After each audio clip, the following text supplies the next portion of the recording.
for reducing poverty and inequalities. So, even if you have a job, you're not sure that you are protected because you don't have a social security, you don't have good wages, and so on. Conclusions. Public social security played an important role in Brazil, okay? There was increasing coverage, indexation of basic benefits, and steady improvement of the benefits. But South Africa shows protection gaps, okay?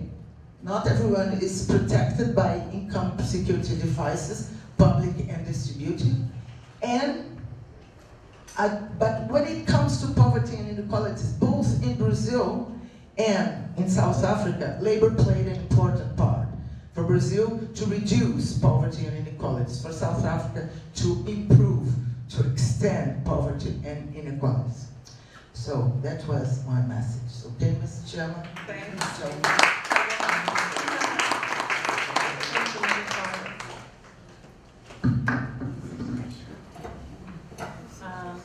Maria Paula has raised important issues that are a real follow-up to some of our former discussions on the different forms neoliberalism takes in our countries. No?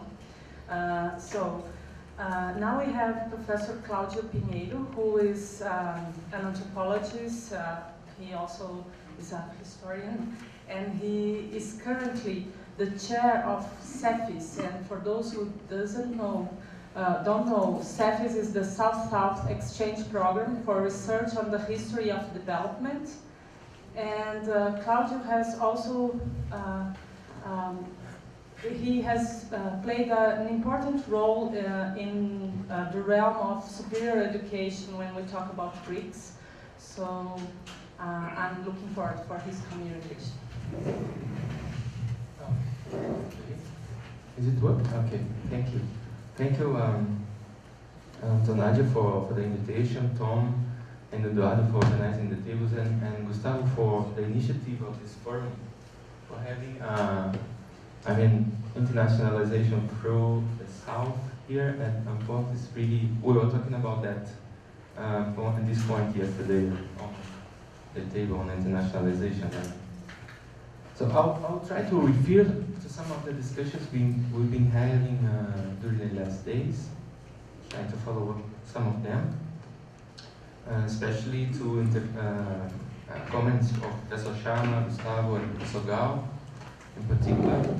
So my point here is really not a monographic investigation, contrary to other friends, but I'll try to summarize what I think could be important to have in mind when we conceive BRICS as a key to sociological thinking, okay, as a way to think through the BRICS and how it can reshape the scenario on sociological thinking.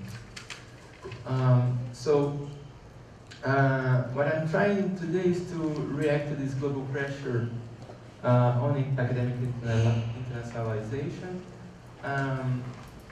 And I'll try to refer to three topics, which are placemaking and sociological imagination, this rhetoric of emergence, and the consequence to sociological thinking and development theories, and the contributions and the challenges that the BRICS offer to social science, mostly in epistemic, theoretical, and methodological terms. I've been doing some research which I have in my mind, and I'll try to comment here and there when I talk about these topics. Mostly I'm finishing one research on the publications concerning India in Brazil from 19th century to today. So all the publications concerning India, so I have this one map on mine, and two other research on one intellectual capacity and other on knowledge circulation. Normally we don't quote people, but I really enjoy this one from Srimati Ramaswamy on the idea of modernity. He's writing this brilliant book on Lemuria, this lost land continent, And he says that, well, basically the idea is that the modernity is not only preoccupied with the advanced progress, and we could add development, but also to its loss and disappearance. And when we talk about organizations such as the BRICS, we have to have in mind that this placemaking has consequence on the imagination of these places have a consequence on the theoretical framework on how we conceive it. So this is not only that we are always having in mind what is the first word, where we want to arrive, but also all the rhetoric, the narratives of its absence. And I think there is a very interesting research yet to be done on comparing the narratives, the late medieval and early modern narratives of imagined paradise and futurological imaginations on progress to what we conceive as initiatives as the BRICS, like the futurological imagination of blissful prosperity for the periphery. I here would like to refer to a classic statement of Edward Said on this, which is that basically the imagination concerning contexts colonized by European countries is a privilege of the colonizers. So we are mostly adjectives to this sentence as peripheral countries and not addressing the imagination on how we conceive ourselves and development. So this is basically contrasting a north that produces imaginations concerning the periphery and a south that is imagined in political, economic, social, cultural, and epistemic terms. So the categories that organize this discourse, the vocabulary that organizes this discourse and the epistemic framework of it is completely out of our control. So we are product of it instead of producing it.